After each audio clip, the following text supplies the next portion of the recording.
देखिए, न्यायपालिका का एक अपना काम है। जी, न्यायपालिका अगर एग्जीक्यूटिव यानी जीते हुए जनप्रतिनिधि हो, उन्हें कोई निर्णय लिया है तो उसके ऊपर हस्तक्षेप करती है, इंटरवेंशन करती है। जी, और ये हमने देखा कि पहले भी कर चुकी है। ये जी, कोई केवल 2 उदाहरण नहीं और कई उदाहरण मैं आपके सामने लाके रख सकता हूँ, जी, जहाँ पे उन्होंने इंटरवेंशन किया है। जी, न्यायपालिका एडमिनिस्ट्रेशन के ऊपर भी लाती है। जी, अब ये प्रोसीजर क्या है कि किसी को अगर कन्विक्ट किया तो तुरंत वहां का सचिवालय आ जाए, वो विधानसभा का सचिवालय हो या लोकसभा का सचिवालय है, इलेक्शन कमिश्नर को बताता है कि भाई ये बात हुई है, जी, हमारे पे पोजीशन रिक्त हुई है, आप निर्णय लीजिए। और इलेक्शन कमीशन अपनी इफिशियंसी के हिसाब से तुरंत नोटिफिकेशन देता है। जी, कोर्ट में जाने का अधिकार है, आपको भी, मुझे भी, और उस कन्विक्ट को भी अधिकार है। वो जाता है और कोर्ट कई बार उसका संज्ञान लेता है, कई बार वो कहता है कि इसको स्टे करिए। उसमें कोई बुरी बात नहीं है, मुझे नहीं लगती। मैं आपके इस चैनल में एक बात आपको बताना चाहता हूँ कि गांधी परिवार का और कोर्ट का संबंध कैसे रहा है। जी, ये पहली बार नहीं कि ऐसा हुआ है।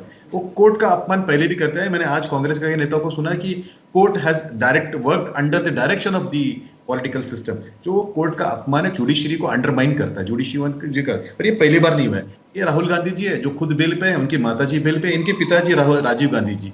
उन्होंने, मैं आपको एक केस बताता हूँ, सुप्रीम कोर्ट पे जो आज के चीफ जस्टिस है चंद्रचूड़ साहब, उन्हीं के सर में, शायद उन्हीं के परिवार के थे, वाई भी चंद्रचूड़ साहब थे। ये 23 अप्रैल 1985-87 का केस है, मुझे साल याद नहीं आता, लेकिन 23 अप्रैल की बात है। शाह बानू ने एक जजमेंट आया था, उन्होंने जुडिशरी का अपमान किया और उसको रिवोक किया। ऐसे उनका था। उसके पहले उनकी दादी है, उन्होंने भी जुडिशरी का अपमान किया हुआ है, तो उन्होंने इलाहाबाद हाईकोर्ट का जजमेंट आया, उनका अपमान किया। तो ये परिवार को जुडिशरी का अपमान करने का आदत है। आज उनको ब्यूरोक्रेसी का अपमान करने की जरूरत आ गई कि कोर्ट ने कहा तो क्या हुआ, आप थोड़ा रुक जाते।